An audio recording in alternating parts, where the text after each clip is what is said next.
Powered by NBC bearings, লম্বা দৌড়ের জন্য।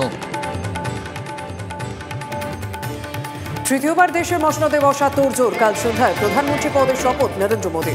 আজই মন্ত্রিসভার চূড়ান্ত রূপরেখা তৈরি। মোদীর সঙ্গে শপথ নিতে পারেন শাহ, রাজনাথের মতো প্রথম সারির নেতারা।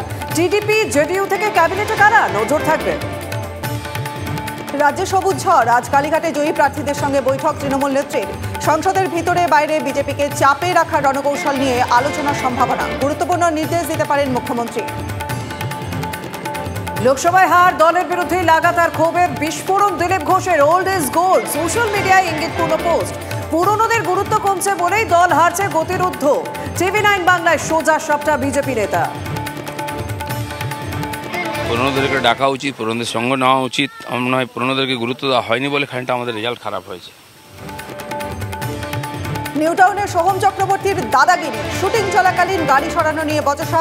রেস্তোরাঁ মালিককে চড়, থাপ্পড়, ঘুষি, ধাক্কা দিয়ে মাটিতে ফেলে পরপর লাথি, জামার কলার ধরে শাসানি। অভিষেকের নামে কটূক্তি করার শাস্তি দাবি চণ্ডীপুরের তৃণমূল বিধায়কের।